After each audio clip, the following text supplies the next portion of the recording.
Hey everybody, how's it going? This is a video supplement for the Fork Sponsor blog. Pretty much, this is going over the target priority assault phase. Pretty much choosing the best priority targets for specific units to assault and engage. It's pretty much broken down into two things. There's technically three. All comers is a third one. Pretty much, this is like Thunderhammer, Storm Shield, Terminators, or Death Company. I guess even G-Series. They can take on elites, hordes, vehicles potentially, especially for the Thunderhammers, stuff like that. I guess Dreadnoughts will fall into this category, even though they just don't have a lot of attacks. But they can, anything they attack, they can hurt. All comers is pretty general. You can almost put anything in the all comers, depending if you give it a power fist for the sergeant, even though that's really a waste for a squad. That's not the point. All comers is kind of like the hidden third type. But the two main types are anti-elites. These are your Howling Banshees. Genestealers feel the role. Death Company feels the role. Harlequins feel this role. What else? There's other units. These are just the ones that come to mind, like right away. These guys can hurt hordes. They can hurt things like Fire Warrior squads, but they're better off assaulting something else, like Terminators or Crisis suits, or even all broadside suits, even Mega Knobs, because they have either rending or power weapon attack. And I don't mean like just A1, I mean like the entire squad. Like the thing about Howling Banshees is the entire squad is power weapons. This makes them key anti-elite guys, or girls, depending on, it doesn't matter, guys. Because you can throw them into Terminators, even Thunderhammer, Storm Shield from the generic Space Marine Codex, and force a lesser save. You can throw them at Mega Knobs and deny a save altogether. You can throw them at Knob squads and bypass Feel No Pain and their armor and make them go straight for their 5-up invuln to take a cyborg body. You can throw them at Vanguard squads because you're going to go first. Stuff of that nature. You can throw them against Death Company because you'll bypass the Feel No Pain and you'll go first. Things like that.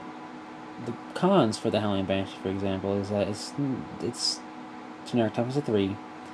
It's got a lesser armor save and not that many attacks. So yeah, you're gonna hurt hordes, but they're gonna get the attacks back, and they're probably gonna just overwhelm you with numbers. So that's where the second type comes in, the anti-horde or the anti-generic, if you will. Stuff like Striking Scorpions. Death Company again can fill its role. Striking Scorpions, Hormagaunts, Orc Boys, even though Orc Boys are more of a generalist. But stuff like that. These are either things that can take out hordes or hordes for anti-hoarding. There's other units that can fill the role. These are just the big ones that come to my mind. The Striking Scorpion is the best example. It's got +1 to its strength. It's got strength of 4. It's got a lot of attacks on the charge per model. I think like 3 before the charge. I don't know exactly, don't quote me, but they got a lot of attacks per model. The XR can get a Power Fist or a weapon that gives him +1 strength for each hit he does in the assault. You're pretty much making it easier to wound things with a lot of attacks. You don't bypass armor, but when you go up against hordes, be it a 5+ save, 6+ save, even a 4+, you're relying on them failing to wound, which is why these guys aren't the greatest for going up against things like Terminators, because you're only going to have one guy that's going to bypass the armor if he takes a weapon that strikes the initiative 1, which allows him to potentially get killed by Terminators when they attack back. Yeah, you're going to do a lot of attacks. And against a 5-man squad, if you're doing, let's say, 40 attacks on a charge, and you hit with half of them, let's say, and then that's 20, you wound with half, that's 10. Just doing some math hammer. Chances are, they're gonna make most of those, maybe lose 2 Terminators, and then you get 3 Terminators attacking back with either Power Fist, Lightning Claw, or Thunder Hammer, or Chain Fist, or Power Sword. But the point is, power weapon. And then the Striking Scorpions armor is not going to help, and they're just going to get whittled down, potentially even wiped out. So you have to be careful, which is why they're better suited for assaulting hordes. Because you're doing, let's say, 40 attacks on a charge. Let's just throw that number out there. With that guy, Corn Berserkers are another good anti-horde army list for the unit. I mean, anti-horde unit. Doing, let's say, 40 attacks. You hit with half, you wound 10 times. Let's say you do that same thing, wound 10 times. Against orcs, that's guaranteed. Not guaranteed, that's like 8 guys dead. 10, realistically, and how people roll, unless they roll really well. But they're not going to save half of them.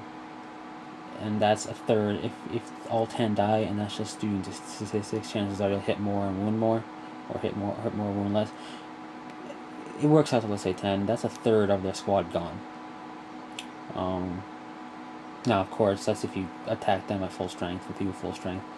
We'll get into whittling things down later. But, yeah, it's just they have a better chance. They have an armor save of 3. The Striking Scorpion, so they can withstand attacks back. Power Fists and Power Weapons are a problem, but they're always going to be a problem. There's no perfect world here for assaulting. But if they don't have a Power Weapon, chances are you can really live through it. Or you assault things like Ludas or Storm Boys. You know, big units that can be big. So those are the 3 different types in theory. I'm not talking too much about assaulting vehicles, because you hit rear armor on vehicles unless they're walkers with a weapon skill. In that case, you have to be careful against walkers. The ball game changes. That's when you can throw your Power Fists, your Terminators at it. Anything that has high strength, high enough to crack the armor. That's not really what I'm talking about. I'm talking about taking out other units of infantry. Then you have to be careful how you get there, be it transports, moving fast, deep striking some way, or outflanking or infiltrating. But that's all covered in the Fortress Monastery post. One thing I do want to say is, I notice with assaulters, people don't shoot much at the squad they're going to assault, and that's fine. I'm not saying that's bad. It's a risk. I usually try to get them in real close if possible. That way I can unload, and even if I do a decent amount of wounds, I still will be in assault range. That doesn't always work. So if you're at the cusp of assault range, you can't shoot. But I like the idea. I like trying to get it so I can be real close. Doesn't always work out, but to give them a final salvo of shots. This is why flamers are good for assault squads. Stuff like this. You whittle them down. Like the Striking Scorpions, for example. If you can get in real close and open up with shots, they're probably going to get their cover save if they're in cover. That's fine, but you have the chance to do more wounds. And it comes down to more wounds. The more wounds you do, the better. So that's pretty much it. The next one will be target priority shooting for the target priority series. Next and most likely last one. But that's pretty much it for assaulting. You just gotta pick your targets carefully, make sure you know what your units can do and what your enemy units can do. And it's all common knowledge, but again, in the midst of having fun on the fight, or getting really into it, people just go, I got a Power Fist in the squad, charge that thing. And that isn't always the best way. It might be the only way sometimes, but again, if you really, when it comes down to assaulting, it's a game of moving. You gotta get your movement right if you want to assault. I don't want to say properly. You want to assault to your highest effectiveness. This takes practice. It takes time. Any unit that has dedicated assaulters can benefit from this. So yeah, that's pretty much it. Bit of a ramble there. I'm way behind my orcs, by the way, so I gotta go work on them. So until the next video, take it easy.